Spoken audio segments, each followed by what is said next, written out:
शिक्षा मंत्री हरजोत सिंह बैंस ने माछीवाड़ा के एक सरकारी प्राइमरी स्कूल के औचक निरीक्षण में छात्रों के कमजोर प्रदर्शन पर सख्त कार्रवाई की। ब्लॉक प्राइमरी एजुकेशन ऑफिसर को तत्काल सस्पेंड किया गया, जबकि 3 शिक्षकों को कारण बताओ नोटिस जारी करने के निर्देश दिए गए।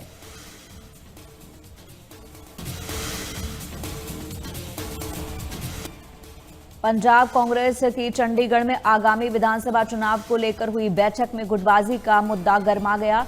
बैठक के दौरान नेता एक दूसरे पर आरोप प्रत्यारोप लगाते हुए नजर आए। पूर्व सीएम चरणजीत सिंह चन्नी ने कहा कि अगर उन पर लगाए गए आरोप तो वो घर बैठने को तैयार हैं। उन्होंने स्पष्ट किया कि वो जो भी कर रहे हैं पार्टी का जनाधार बढ़ाने के लिए कर रहे हैं।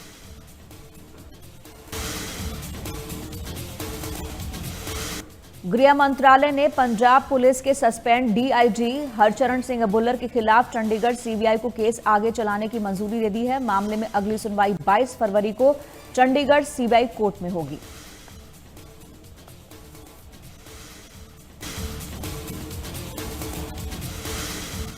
आरएसएस प्रमुख डॉक्टर मोहन भागवत 25 फरवरी को 2 दिवसीय पंजाब प्रवास पर रहेंगे। संघ के शताब्दी वर्ष के उपलक्ष्य में चल रहे देशव्यापी प्रवास अभियान के तहत उनका ये दौरा आयोजित किया गया है। इस दौरान वो कई वर्गों के साथ संवाद कार्यक्रमों में हिस्सा लेंगे।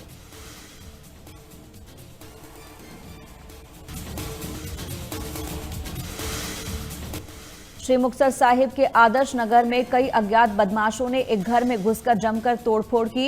इस दौरान घर में मौजूद महिलाओं और बच्चों को डराया धमकाया गया। पीड़ित परिवार के मुताबिक कई युवक घर में तोड़फोड़ करने के बाद एक महिला के कानों से बाली छीनकर फरार हो गए।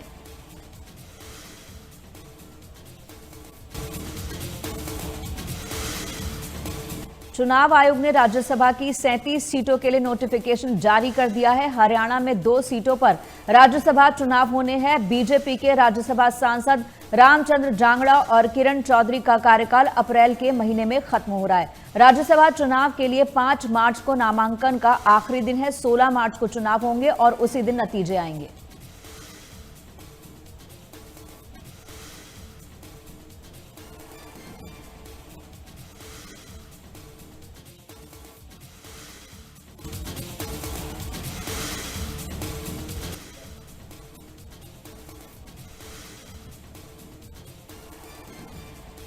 हरियाणा और राजस्थान सरकार के बीच 1984 के जल समझौते को लागू करने के लिए सहमति बन गई है, जिसके तहत हरियाणा राजस्थान को यमुना का 10.4% पानी देगा। इसके लिए हरियाणा के हथनी कुंड बैराज से राजस्थान के हासियावास तक 265 किलोमीटर लंबी भूमिगत पाइपलाइन बिछाई जाएगी।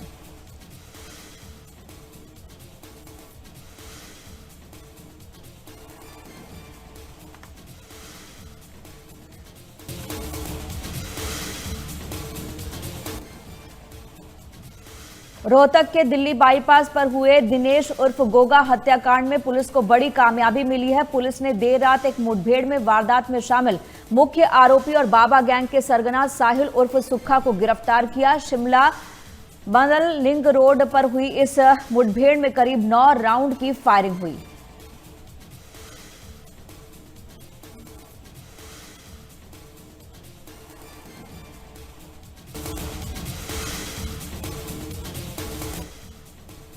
फरीदाबाद के कैली बाईपास के पास डीटीपी विभाग ने अवैध निर्माण पर कार्रवाई की है। विभाग ने नेशनल हाईवे पर बने एक अवैध गार्डन को ध्वस्त कर दिया। अधिकारियों ने स्पष्ट किया कि नियमों का उल्लंघन बर्दाश्त नहीं किया जाएगा।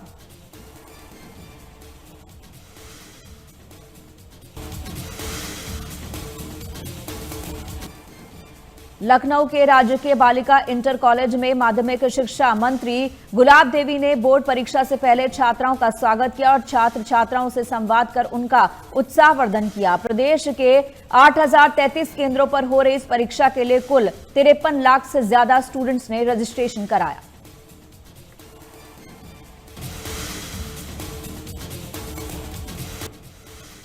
रायबरेली में एक तेज रफ्तार कार अनियंत्रित होकर पलट गई। इस भीषण सड़क हादसे में 2 लोगों की मौत हो गई, 3 लोग गंभीर रूप से घायल हैं। हादसे की सूचना मिलने पर पुलिस मौके पर पहुंची, घायलों को अस्पताल में भर्ती कराया।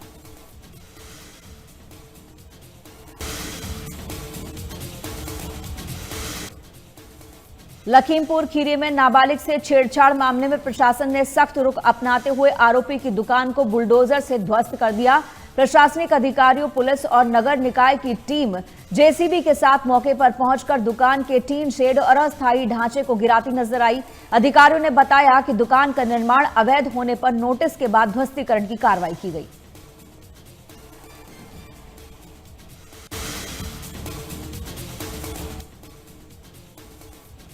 उत्तराखंड विधानसभा का बजट सत्र की तारीखों का ऐलान हो चुका है। 9 मार्च से 13 मार्च तक विधानसभा का बजट सत्र चलेगा। 11 मार्च को मुख्यमंत्री पुष्कर सिंह धामी राज्य का बजट पेश करेंगे। 2027 के विधानसभा चुनाव से पहले ये धामी सरकार का आखिरी पूर्ण बजट होगा।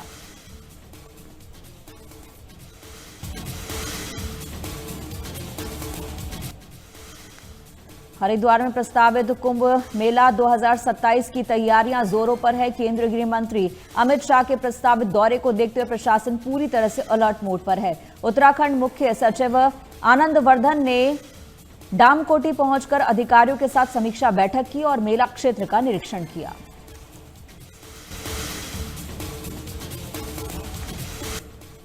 हरिद्वार में जूना अखाड़े के संतों ने पुलिस पर उत्पीड़न का आरोप लगाते हुए मुख्यमंत्री पुष्कर सिंह धामी से न्याय की गुहार लगाई है। कोटद्वार के रहने वाले यति परमानंद गिरी ने सर्वानंद घाट से संतों के साथ सचिवालय तक पैदल यात्रा की।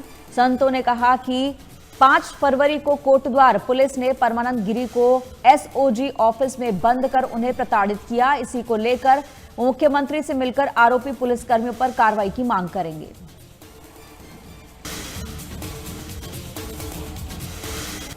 हरिद्वार के बहादुरपुर जट क्षेत्र में विजिलेंस टीम की छापेमारी के दौरान स्थानीय लोगों ने विरोध किया। इस दौरान कुछ युवकों की तरफ से टीम पर हमले की सूचना भी है। वहीं मौके पर पहुंची पुलिस मामले की जांच कर रही है और इलाके की स्थिति को सामान्य बनाए रखने की व्यवस्था कर रही है।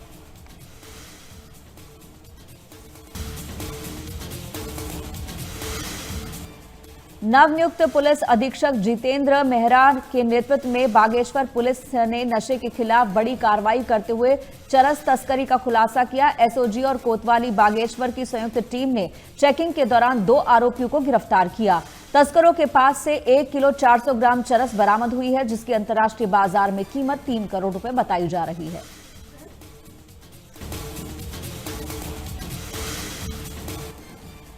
देहरादून की बसंत विहार पुलिस ने गुमशुदा युवक की हत्या के मामले का खुलासा करते हुए एक आरोपी को गिरफ्तार किया है। आरोपी ने शराब के नशे में हुए विवाद के दौरान बेसबॉल बैट से युवक पर हमला कर उसकी हत्या कर दी। पुलिस ने चालक की निशानदेही पर युवक का शव बरामद कर टैक्सी को कब्जे में लिया।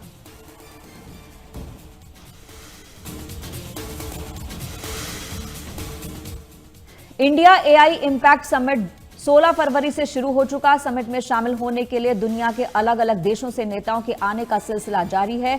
इसी कड़ी में स्पेन के राष्ट्रपति पेड्रो सांचेज भारत दौरे पर आए, जिन्होंने पीएम मोदी के साथ हैदराबाद हाउस में मुलाकात की। इस दौरान दोनों नेताओं के बीच इंडिया एआई इंपैक्ट समिट को लेकर चर्चा की गई।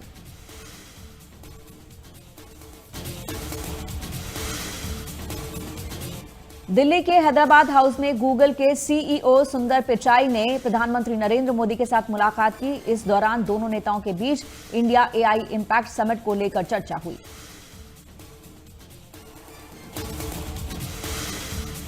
प्रधानमंत्री नरेंद्र मोदी ने दिल्ली के हैदराबाद हाउस में फिनलैंड के प्रधानमंत्री पेटरी ओरपो के साथ मुलाकात की, जिसमें दोनों देशों के बीच सहयोग को और मजबूत करने पर विचार विमर्श किया गया। बातचीत के दौरान व्यापार और निवेश बढ़ाने, डिजिटल तकनीक, स्वच्छ ऊर्जा, शिक्षा, नवाचार जैसे कई विषयों पर भी बातचीत की गई।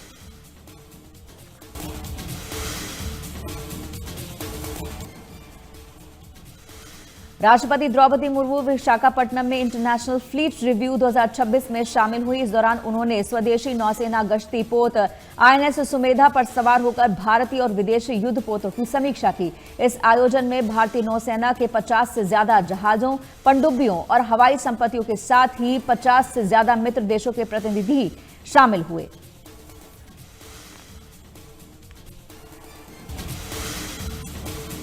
जम्मू कश्मीर में सुरक्षा बलों की मुस्तैदी से आज एक बड़ा हादसा होने से टल गया। श्रीनगर बारामूला हाईवे के किनारे एक संदिग्ध वस्तु मिलने से हड़कंप मचा। जानकारी के मुताबिक एक आईईडी था जिसे किसी बड़ी आतंकी साजिश के तहत प्लांट किया गया था। खतरे की आशंका देखते हुए जवानों ने बिना देरी किए मोर्चा संभाला और पूरे इलाके की घेराबंदी कर दी।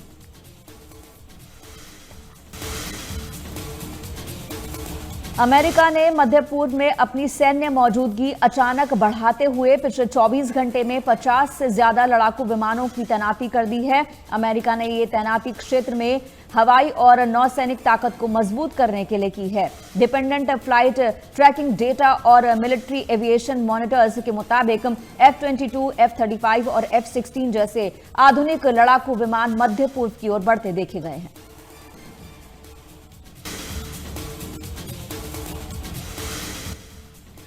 न्यूयॉर्क के बूनवले स्थित एक चर्च में गैस रिसाव के कारण भीषण धमाका हो गया।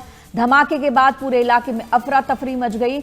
इस धमाके में 5 से ज्यादा लोग बुरी तरह से घायल हो गए, जिन्हें अस्पताल में भर्ती कराया गया। घटना की सूचना मिलने के बाद स्थानीय पुलिस और फायर ब्रिगेड की कई टीमें मौके पर पहुंची, आग बुझाने में जुट गई। अधिकारियों ने बताया कि गैस रिसाव के कारण यह हादसा हुआ।